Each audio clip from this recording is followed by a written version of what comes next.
Here to talk about all that and more, Senator Bill Hagerty of Tennessee, member of the Senate Banking and Foreign Relations Committee, and he's a former U.S. ambassador to Japan. Senator, great to have you with us. Why don't we start with China, because of your experience in that part of the world. Secretary Blinken going there later this week. What do you think his goals are? What do you think they should be? And are they attainable in any sense? Well, I think the clearest thing to me is the fact that China, it was reported in the media, had demanded that the FBI not release its report on the spy balloon. And as everybody on this show recalls, they violated our sovereignty by sending a spy balloon floating over the United States, hovering over places like Oak Ridge National Lab in my state. They did it for days. And the FBI reports out, China's demanded that it not be released. And the consequence would be no meeting with Secretary Blinken. I hate to see us kowtow to the Chinese Communist Party and accommodate this. It feels to me like this is a stretch for some type of photo op diplomacy. It's not serious when we're not speaking from a position of strength. If we look at what China has done, in fact, take a look back in the previous administration, the United States Trade Representative undertook a study to see the cost to America of the intellectual property theft, the forced technology transfer, the industrial espionage that China undertakes. Roughly $600 billion a year. That's the combined profits of the top 50 of the Fortune 500 combined. That's almost the size of the Defense Department's budget. China has been predatory in every respect, and we should be dealing with them from a position of strength, not again. What does that look like then? What does that look like, that position of strength? We all agree that we would like to clamp down. Our colleague Eamon Javers has a documentary coming out next week on China and industrial espionage. It is a big topic, and it has been for decades. But so what does getting tough on that look like? We've actually seen it. I served as the ambassador to Japan in the last administration. The proximity to China is obvious. That's why we have the largest component of U.S. military stationed anywhere in the world, in Japan. It's a very tough neighborhood. China is right there. They move through the South China Sea, the East China Sea. They harass. They create a lot of challenges. When we stand tough militarily, China takes notice of that. I saw that happen in the previous administration. I saw the Chinese back out of the Senkaku Islands and back out of the South China Sea. That aggressive behavior responds to power and strength. When you saw our United States Trade Representative go over and negotiate the Phase 1 trade deal with China, that was tough talk. That was tough action, and we saw China respond. We need to continue to maintain that type of pressure.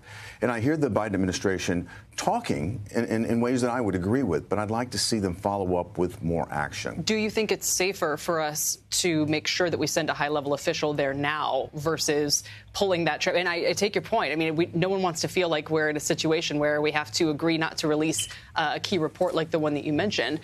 It also comes this week, as the Wall Street Journal is reporting, there could be an eavesdropping base 90 miles off the coast of Florida in Cuba. So the timing of that and the fact that we would still go ahead with this trip, why is this trip so important, do you think? Kelly, you're absolutely right. These are deep, deep concerns, and I don't understand why, if diplomacy was your real aim, you would be doing this right now. Frankly, if you're trying to advocate America's interest, a strong American interest, I think you would take exactly the posture that you're suggesting.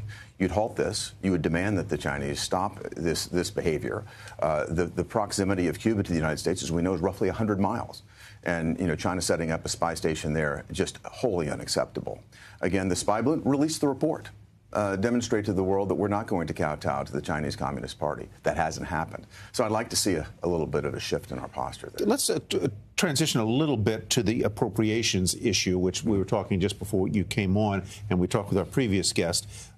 There's action in the House. They're going to send you a bill that may cut more deeply than the original spending deal in the debt ceiling would cut certain areas. What happens when it comes to the Senate? We're working through that process right now, Tyler. I've met with my counterpart on the committee that has to do with financial services and general government. I'm the ranking member on that subcommittee. And I just met with our ranking member, Susan Collins, on the overall Appropriations Committee.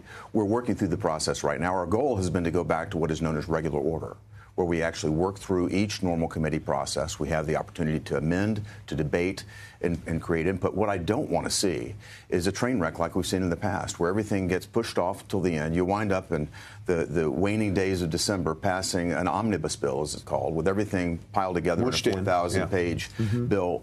Everything that we can do to avoid that, I think we're going to undertake that. Very quickly, you had a long career in private equity in business, and you're new to the Senate. What has surprised you the most? Well, I've been pleased in one regard with the caliber of my colleagues, both Democrat and Republican. A very, I think, intelligent group of people who I think, for the most part, are trying to do the very best they can. The process itself, though, and the challenges of navigating Washington are quite different from anything I've ever experienced in business. Yeah. And the impact of media, not only traditional media like we're discussing here today, but also the digital media environment, very different. And I think it puts a great deal of pressure, and frankly, it introduces a lot of acrimony into the system that I wish weren't there. All right, Senator, thank you so much for being with us. Very good to be with you. Senator Bill Hagerty of Tennessee, thank you so much. Thank you so much.